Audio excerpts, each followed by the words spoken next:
Hello, YouTube. Welcome in. My name is EK. You can call me, EK. My name is Ekuegan. You call me EK. In today's video, I am going to go over power leveling. All right. I did not prep. I didn't save any bounties, but as you can see here, first week I got my tie-in up to 1565. I am just going to give you the path that I took, so then, you know, when any new DLC or anything kind of comes up, you can kind of like follow that pattern. Now, I know a lot of people tell you prep, get these bounties ready, get these what's the name of them? Get like all these materials. There are certain things that you will need and certain things that you don't need. Okay. So in this guide here, I'm just going to explain what I did. That's it. All right. So, two things first. There's a website called Destiny Optimizer. I'm going to put the link in the bottom of the description. There's also one called Power Calculator if you don't understand exactly how the Destiny level system kind of works. All right. It is nice to always have three different characters if you want to min-max. Okay. Now, starting out, Destiny Optimizer, I'm going to show this on screen, is a site that basically you log in with your Bungie info, and it's going to let you know about your powerfuls and your pinnacles. Of course, my pinnacles are done, so it's not going to say anything here. All right. It's also going to give you suggestions on what you need to do. Okay. So this here tells you, hey, you know, like do this or do that. But I'm going to give you a guide. Okay. I start off with my hunter. Now with my hunter, here's what I did. I did the story, the campaign on Legend. I did it with my friends. The main reason why you want to do this is because when you're done, you're going to be at 1520 light. All right. The game is going to give you everything that you need in all slots to be at 1520. From there, I tackled my powerfuls. What I mean by powerfuls, there are different powerful sources in the game, right? You know, there's a list on Destiny Optimizer, but there's also other powerfuls from other places. But here are the main ones. You have Zavala, you got Shax, and you have the Drifter. All right, for every major rank up for those guys, meaning like, let's say you get to Brave, and then you go from Brave 3 to the next stage. I don't know the names of all these things, but let's say you go from one stage to another, right? That means like you're leaving the third and you're going to another. There's going to be an engram there that is going to be a powerful. All right. So what I did was I leveled up Zavala a lot. I did a bunch of strikes. You don't have to do Crucible or Gambit if you don't want to. You can though if you want extra powerfuls. All right. One of the neat things too about the Deepstone Crypt that I found out is that it dropped powerfuls. I would have never known this if it wasn't for Destiny Optimizer. All right. So that's another raid that drops powerfuls. A cool thing about doing Deepstone Crypt is when you get to the end, if you have Spores of War, you can kind of play like a gamble game back there.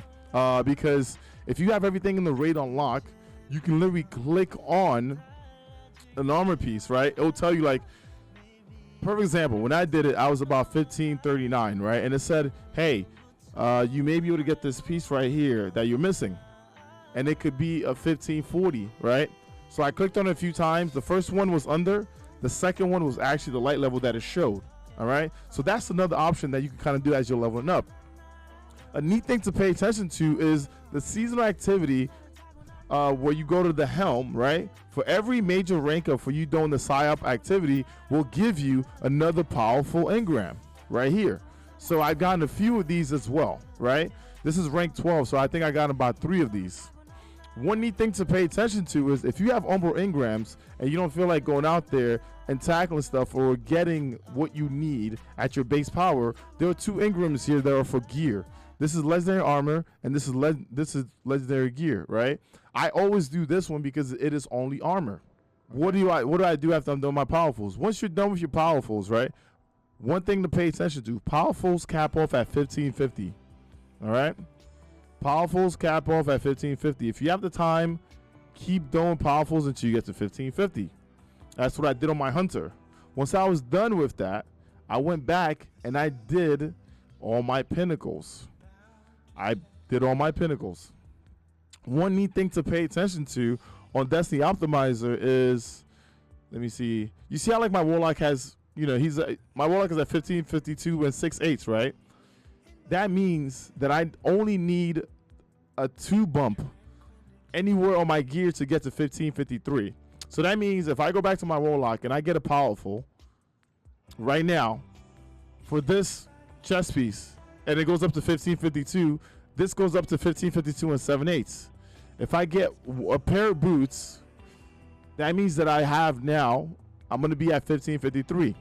Another neat way to kind of like level up is to look at what the daily law sector is, because whatever the exotic is, that exotic will drop at your light level as well. Like today's chest, right? For example, if I get on my Warlock and I go do the law sector and I get an exotic, it is going to be at my base power. That's another bump up. Anyways, let's get back to it. Once I was done with all the pinnacles on my hunter, here's what I did. I moved my weapons over to my Warlock, who was my second character. All right? When I brought it over, I didn't do anything special. Bungie has set up the campaign to give you chests that will give you gear to help you level up. So all I did was I went into the campaign. I did not do the legendary because I already did the law sector for the boots. Now, if you wanted to get the new exotic, one of the two new exotics from my Korra, you could do the story for it. But I felt like it was a waste of time because I could just do a law sector for it. So what I did was I did the normal modes for my campaign. And guess what happened? By the time I got to almost to the last mission, I was already 1550 base, just because it gave me everything I needed from all the chests. And as you're doing this, you're going to get upgrade modules as well. Now, if you want to, you could do the legendary mode. You don't have to. I keep saying that. If you want to save time, you don't have to. Once that was done, my character's already 1550. I don't need to do any powerfuls, right? I had to go for pinnacles. And when I went for pinnacles, my character then bumped up from 1551, because my hunter ended up at 1551. My Warlock ended up at 1552, which was really nice to have. Once I was done with my Warlock, I did the same thing with my Titan. I went in through the story, and my Titan was at 1552 when he was done. And all I did was do my pinnacles again on my Titan. I didn't have to go back and do my powerfuls. All I had to do was my pinnacles. And as you can see here, my Titan is base 1,554 right now. And all I did was I just built my way up from 1 to 2 to 3. And then you can go back to the other characters. Now that the Titan got, some pretty good stuff, my Hunter can now get to 1552, and my Warlock can get up to 1553. But next week, on the new week, I'm going to start out with who is the highest, which is going to be my Titan, right? Hoping that the Titan gets better stuff. That is going to allow me to go to my Warlock, right? And give my Warlock whatever weapons that the Titan just got. You do some powerfuls to even out, and then go for pinnacles once again. So I think leveling this game is pretty simple. It's pretty smooth. You just have to know the path. And like I said, Destiny Optimizer is one of those sites that will help you out. And if you ever have any questions, like this is recorded live during my live stream, you can always come at the beginning of like a season and be like, EK, how do I level up? What do we need to do? What is the best place? Another cool thing to note is that the Grass of Avarice dungeon, the first time you do it, the first and second encounter will give you powerful drops. The final boss is a pinnacle. But once you have that, you can farm any of those encounters to get stuff at your light. All right? So you can farm any of those encounters. The final boss has everything in the pool, though. So if you're missing a particular thing, you might want to do other things. Now, one last note. On my Titan, right, I used my season pass. Why did I use my season pass? Because it was very convenient for me, okay? I saved up my gauntlets. I saved up my my leg armor. I saved up I haven't even used the chest. I saved up the chest. I saved up, I even saved up a heavy and a primary just in case I needed it. So all of these engrams here, right? I ended up using a helmet. All of these engrams here, you might just be missing one or two things to help you get to that next level before you go for the next pinnacle. And this is the best way to do it, by leaving everything on your season pass for the third character. Whether it's an exotic, whether it's, another set of boots. Mind you, the season pass has 2 sets of armor. But I'm not going to use it on my second character. I'm going to use it on my third. And as you can see here, we have results. All right? This might have been a long video, but if you're still here at the end, thank you very much for watching. If you have any questions, I am live at twitch.tv/Ekuegan every day. You can come in and ask me, all right? So all the new subscribers, welcome in. I appreciate you guys.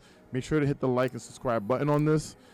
And once and for all, when you go to notifications, make sure you have it turned on to all, because if I put a video out and you don't get it, that's why. All right? I'll see you guys on the next one. Deuces.